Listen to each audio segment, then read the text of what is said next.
গয়নার ভিডিও তো রোজই দিচ্ছি, সঙ্গে ছোটোখাটো টিউটোরিয়াল। আজকে তোমাদের দেখাবো ইনডোর প্ল্যান্টারে একটা আইডিয়া। আমরা সকলেই কিন্তু আমাদের বেডরুমে এখন কিছু গাছ রাখতে পছন্দ করি, তাই ভাবলাম আমি দুটি এই মুহূর্তে মানি প্ল্যান্ট গাছ নিয়ে এসেছি। সেগুলোকে যে টাবের মধ্যে রাখবো সেই টাবটা আমি নিজে ডিজাইন করব।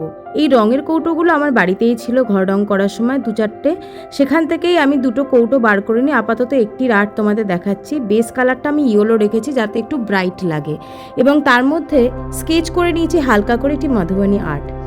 আমি জানি না এটার ফাইনাল লুকটা কেমন দাঁড়াবে, কারণ প্রথমবার জীবনে অ্যাক্রিলিক কালার দিয়ে এরকম একটা টাব ডেকোরেশন করছি।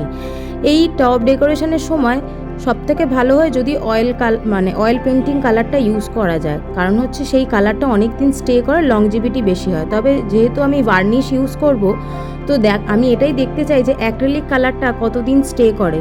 তবে অবশ্যই জল টল দেওয়া হবে গাছেতে, তারপরেও জিনিসটা কতদিন থাকে এটাও আমার নিজে দেখার জন্য আমি অ্যাক্রিলিক কালার দিয়েই কিন্তু এই টবটা ডেকোরেশন করতে বসে যাই। প্রথমে দেখতেই পাচ্ছ আমি একটা মোটামুটি স্কেচ করে নিয়ে মধুবনী আর্টটা করতে বসি, এবং এটা কিন্তু জাস্ট একটা পোর্শন আমি পিন্টারেস্টে পেয়েছিলাম, বাকিটা আমার নিজের মাথা থেকে বার করা। যেহেতু পুরো কন্টেনারটাই আমি চাইছিলাম রঙিন পাখি এবং গাছ ফুল পাতা দিয়ে সুন্দর করে সাজানো থাকবে, তো সেটা মাথায় রেখেই এই ডিজাইন করার সময় হাতের টাচে কিছু জায়গায় এক্সট্রা রং পড়ে যায়, সেটা আমি অবশ্যই পরবর্তীকালে কালার দিয়ে ঠিক করে নিয়েছিলাম।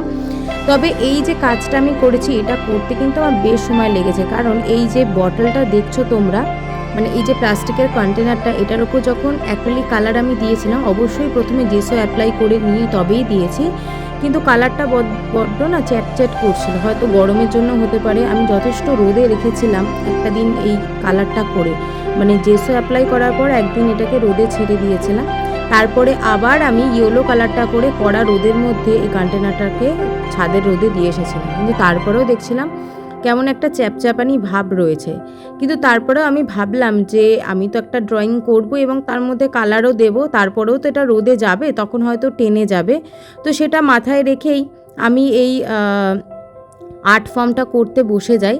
আমার কিন্তু এই আর্ট ফর্মটা প্রথমবার করতে বেশ লাগছিল, জানতাম না যে ঠিকঠাক করতে পারবো কিনা, কি কালার দেবো পাখির গায়ে, কি ব্যাকগ্রাউন্ড, মানে কিচ্ছু জানা নেই। মোটামুটি একটা আইডিয়া করে জাস্ট যতটা সহজে যতটা তাড়াতাড়ি হবে আর কি, এটা মাথায় রেখেই করতে বসে যাই। হয়তো প্রথমবার অ্যাটেম্পটা খুব ভালো হবে না এটাই ভেবেছিলাম, বাট খুব যে খারাপ এসেছে তাও না। তোমরা আমাকে জানিও যে তোমাদের এই মানে হোম মানে কি বলবো, ইনডোর প্ল্যান্টারের যে আইডিয়াটা সেটা তোমাদের কেমন লাগছে। অবশ্যই এরপরে তোমাদের আমি আরও ভিডিওর মাধ্যমে দেখাবো যে তোমরা ছোট ছোট গাছ, যেমন হচ্ছে bamboo tree, lucky bamboo, money plant তোমরা জানো যে একটা ডাল যদি কোনোভাবে কেটে ঠিকঠাক জলে বা মাটিতে বসিয়ে দেওয়া যায় তাহলে কিন্তু খুব তাড়াতাড়ি গাছটা গ্রো করে। আমাদের বাড়িতেও প্রচুর রয়েছে, তো এটাতে আমি মানি প্ল্যান্ট গাছই লাগাবো, এবং 4টে হোলও করে নিয়েছি আমি।